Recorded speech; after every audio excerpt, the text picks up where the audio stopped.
I've always been surrounded with music. It's something that gives me joy. It's something I want to do for the rest of my life. Living a balanced life and take them with me into the future. For years, one name was almost impossible to avoid if you spent any time watching street performance videos online. A little girl with a violin, standing on a sunlit sidewalk in Santa Monica, drawing crowds that grew from a handful of curious shoppers into hundreds of people filming with their phones held high. Her name was Karolina Protsenko, and for the better part of a decade, she seemed to release new content like clockwork. One viral cover after another, one collaboration after another, each video adding another few million views to an already staggering total. And then, for a segment of her audience, something felt different. The uploads under her old name slowed. The violin, once the center of every video, started sharing space with a microphone and a piano. A new name began appearing across her social media. Not Karolina Protsenko, but Karolina Rose. Comment sections filled with a single, recurring question. What happened to her? Did she quit music? Did something go wrong? Was the girl who once made strangers cry on a public sidewalk simply gone? The truth, as it turns out, is not a story of disappearance at all. It is a story of transformation, one far more interesting than the rumors that grew up around her silence. This is the real account of what happened to Karolina Protsenko, told from the beginning. Karolina Protsenko was born on October 3, 2008, in Kyiv, Ukraine, into a household where music was never a hobby but a way of life. Her parents were both musicians themselves, her father a guitarist and her mother a pianist, and the sound of instruments being played and practiced filled the home she grew up in from her earliest memories. Long before she could read sheet music, she was absorbing the rhythms and melodies that surrounded her daily, developing an ear for music the way other children develop a first language. In 2015, when Karolina was 6 years old, her family made the significant decision to relocate from Ukraine to the United States, settling in California. It was around this time that she began her formal training on the violin. Unlike many children who are handed an instrument and lose interest within weeks, Karolina took to the violin with an intensity that impressed everyone who taught her. She progressed through her lessons with an eagerness that suggested this was not just another after-school activity. It was becoming central to who she was. Her early teachers noted a level of focus and emotional expression in her playing that was unusual for someone so young, the kind of quality that cannot simply be taught, but has to be nurtured once it appears. By the time she reached her later childhood years, Karolina's training had deepened considerably. She would go on to study at the prestigious Colburn School in downtown Los Angeles, a conservatory known for producing serious, disciplined musicians, working under instruction that pushed her beyond simple technical proficiency and toward genuine musical storytelling. This foundation, built quietly over years of practice rooms and formal instruction, would later become the bedrock that allowed her to step in front of a camera and captivate millions of strangers with nothing more than a violin and a backing track. Everything changed, publicly at least, in the summer of 2017. Karolina was 8 years old when her family began setting up on the 3rd Street Promenade in Santa Monica, California, a bustling pedestrian corridor known for street performers, shoppers, and a constant flow of foot traffic. The setup was modest: a portable speaker, a backing track, and enough open space for a young girl to stand and play. There was no orchestra behind her, no stage lighting, no curated audience. Just Karolina, her violin, and whoever happened to be walking by. What happened on that sidewalk turned out to be transformative in a way nobody could have fully predicted. Passers-by stopped. They stayed. They began recording on their phones, not out of politeness, but because what they were watching felt genuinely remarkable. A child playing with a level of emotional maturity and technical control that seemed to belong to someone decades older. Her parents, who had begun accompanying her and recording these moments, started sharing the footage online, and it did not take long for the internet to notice. The promenade became something like an ongoing laboratory for Karolina. Unlike a rehearsed concert hall performance, busking on a public street forces a performer to earn attention in real time. There is no captive audience obligated to sit through a set. People can walk past without a second glance, or they can stop and the difference between the two often comes down to whether the performer can create a genuine emotional connection within the first few seconds. Karolina learned this lesson early and thoroughly. She learned what songs made people pause mid-step, how movement and facial expression could deepen a musical phrase, and how to hold a growing crowd's attention through nothing but sincerity and skill. Those instincts, sharpened on the sidewalks of Santa Monica, would go on to define her entire career. As her videos spread, Karolina's online presence grew at a pace that outstripped almost every expectation her family might have had when they first pressed record. Her primary YouTube channel became a destination for viewers looking for something different from typical cover content. Technically accomplished, visually engaging, and emotionally resonant violin interpretations of both classical works and contemporary chart hits. Over time, her catalog expanded to include hundreds of covers spanning genres, from soaring pop anthems to introspective ballads to upbeat dance tracks, each one filtered through her distinctive style of playing. Her performances of well-known songs, reimagined for solo or accompanied violin, consistently found audiences well beyond the borders of the United States. Fans from dozens of countries began following her work, drawn not just by her technical ability, but by the visible joy she brought to every performance. She had a way of playing that made the instrument seem like an extension of her own voice, expressive eyebrows lifting during a dramatic passage, a wide smile breaking through during a lighter section, her whole body swaying with the music rather than standing rigid behind the instrument. It was this combination of skill and unguarded enthusiasm that made her stand out in a genre already crowded with talented young musicians. Recognition from established platforms followed naturally. In 2019, Karolina appeared on The Ellen DeGeneres Show, a milestone moment for any young performer hoping to reach a mainstream audience. She would later also appear on The Kelly Clarkson Show, performing alongside violinist and fellow YouTube star Lindsey Sterling, a pairing that introduced her to an even wider cross-section of viewers who might not have previously encountered her street performance videos. These appearances marked a clear shift from viral internet curiosity to recognized musical talent, someone invited onto major stages not as a novelty act, but as a genuinely gifted performer worth taking seriously. Part of what kept Karolina's channel from becoming repetitive, even as she uploaded cover after cover, was her willingness to collaborate with other musicians and experiment with different combinations of sound. One of the more memorable partnerships of her early career was with saxophonist Daniele Vitali, with whom she developed a series of duets blending violin and saxophone in a way that felt fresh rather than gimmicky. Their joint performances of songs like Shallow and other popular tracks demonstrated a natural chemistry between the two instruments, each taking turns leading a melodic line before folding back into harmony with the other. These collaborations, filmed on the same familiar streets where Karolina had gotten her start, brought a new dimension to her catalog and introduced her to Vitali's own audience. She also worked alongside her mother on various duets, pairing violin with vocals and performances that highlighted the close, collaborative nature of her family's involvement in her career from the very beginning. These weren't the polished, overproduced collaborations typical of major label artists.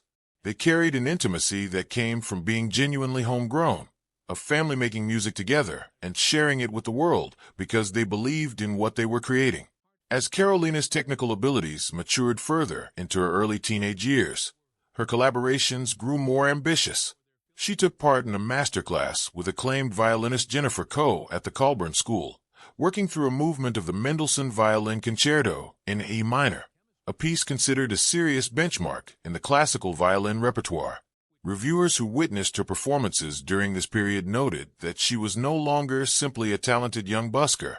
She was becoming a legitimate classical performer capable of holding her own in demanding repertoire.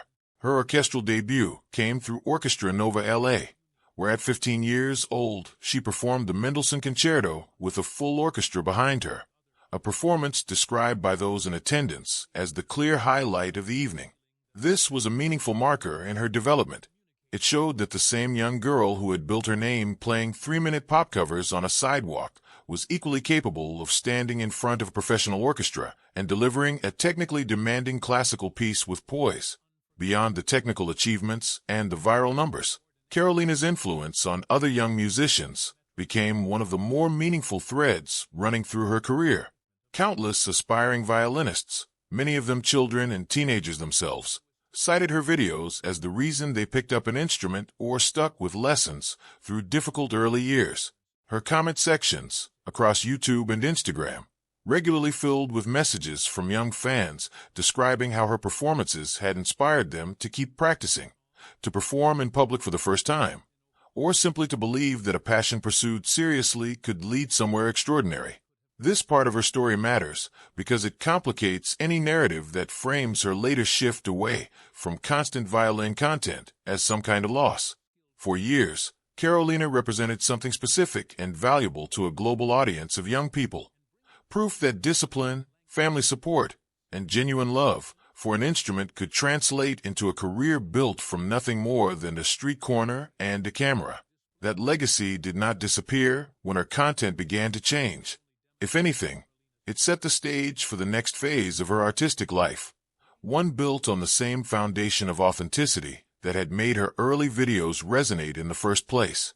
What often gets lost in the conversation about Karolina's individual viral videos is the sheer scale of recorded material she built over the years, much of it structured into full studio albums rather than one-off uploads. In 2019, at the age of 10, she released a 10-track collection of violin renditions covering some of the biggest pop hits of that era, including reimagined versions of songs originally performed by artists like Clean Bandit, Marshmello, and Post Malone.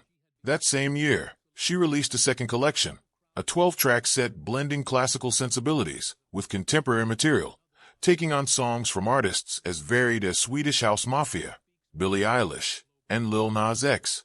The range on display across these two releases alone said something important about her artistic instincts even at that young age. She was not interested in being boxed into a single genre or style. She wanted to show that a violin, an instrument most people associate with concert halls and formal training, could move fluidly between orchestral drama and dance floor energy without losing its emotional core. A few years later, her collaboration with saxophonist Daniele Vitali was formalized into its own studio project as well, a 13-track album pairing the two instruments across a wide range of covers, from anthemic rock songs to Latin pop hits to soundtrack ballads. Taken together, this body of recorded work, built up steadily over years alongside her viral street performance videos, painted a picture of an artist who treated her craft with far more seriousness and structure than a casual viewer scrolling past a single clip might assume. Every viral moment on the 3rd Street Promenade was, in a sense, the visible tip of a much larger, more disciplined body of musical work happening behind the scenes. Karolina's rise was never a solo effort, and much of what allowed her career to develop steadily, rather than combust under the pressure of sudden fame, can be traced back to the close involvement of her family. Her parents, who had themselves built their lives around music long before their daughter picked up a violin, remained deeply involved in every stage of her career, from the earliest recording setups on the Santa Monica sidewalk to the more polished production values her channels would eventually adopt.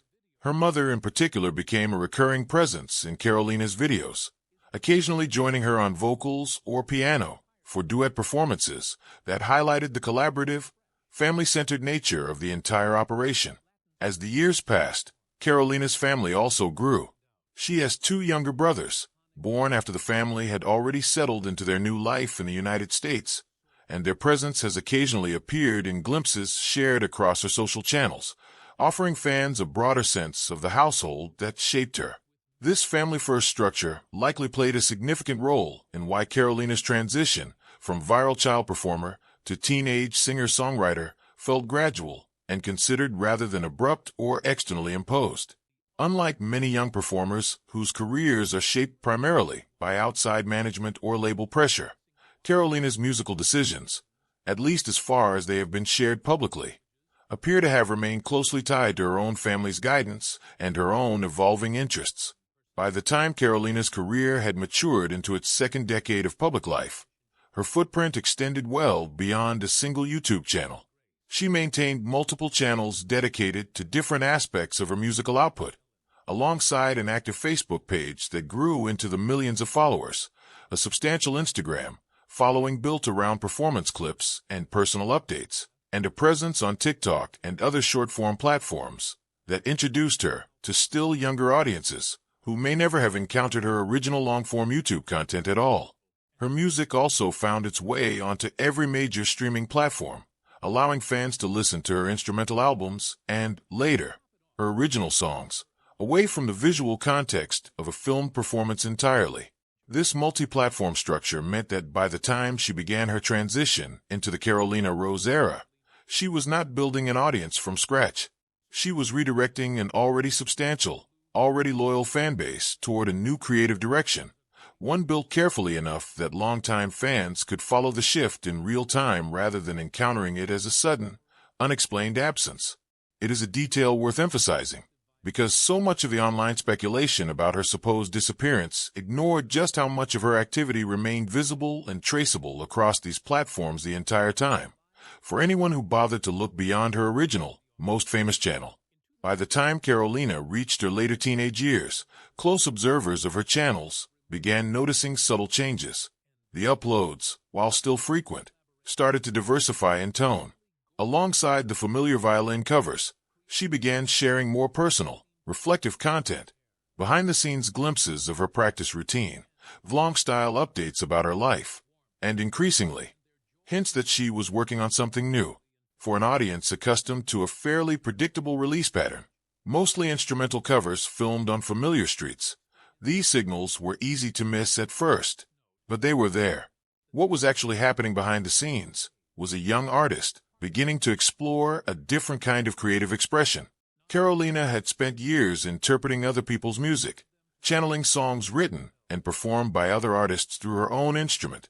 It is a genuinely difficult and impressive skill, requiring both technical mastery and interpretive sensitivity. But it is, by its nature, an act of reinterpretation rather than original creation.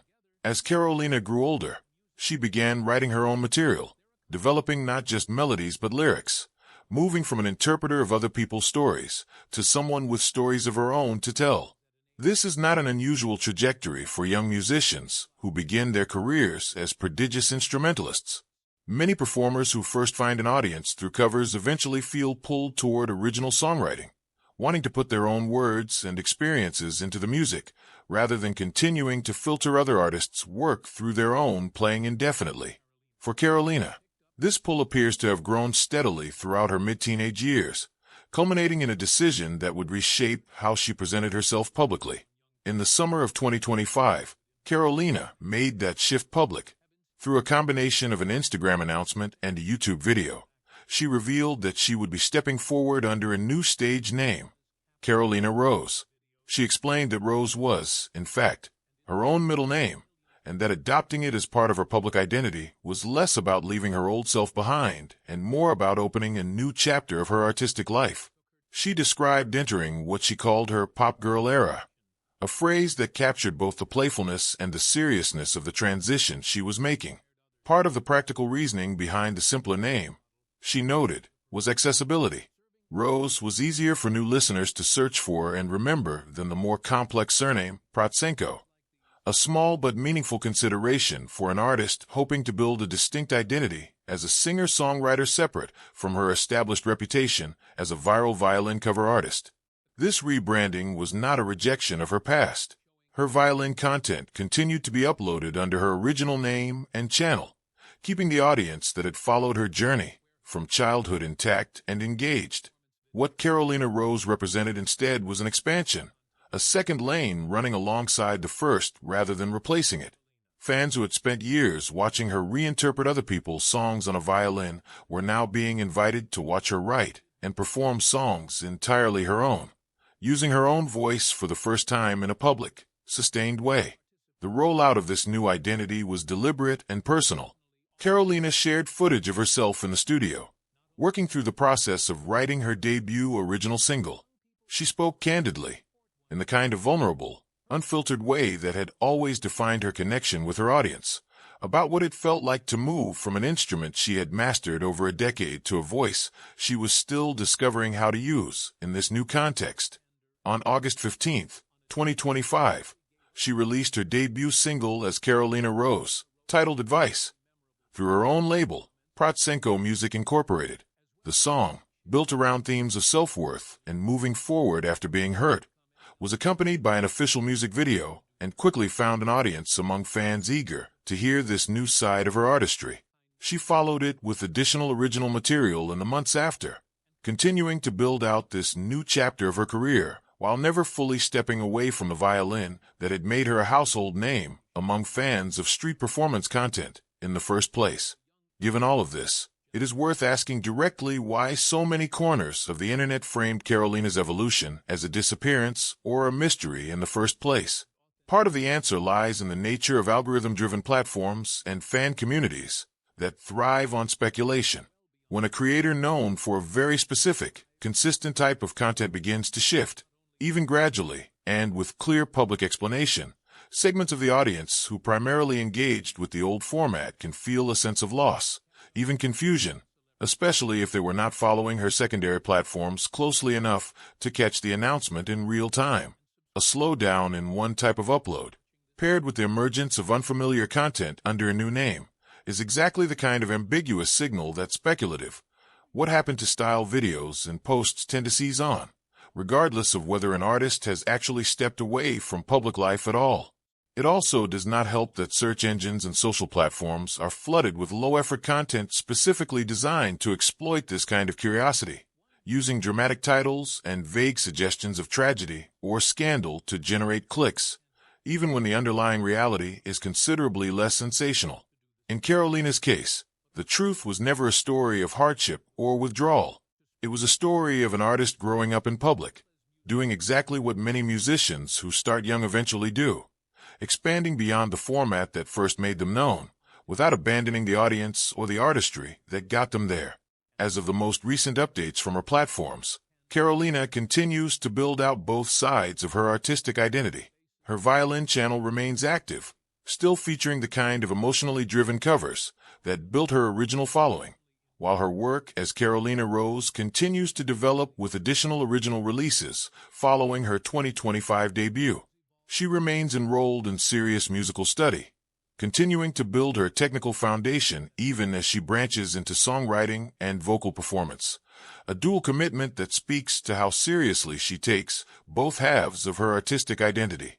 Her online communities, spanning YouTube, Instagram, Facebook, and TikTok, remain large and active, with millions of subscribers and followers continuing to engage with her content across both her original violin-focused channels and her newer pop-oriented output.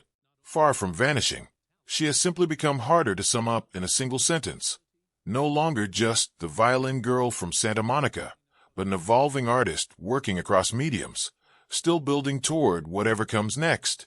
Karolina Protsenko's journey, from a 6-year-old immigrant picking up a violin for the first time to a globally recognized musician navigating a public transition into original songwriting, offers a more grounded lesson than the speculative headlines suggest.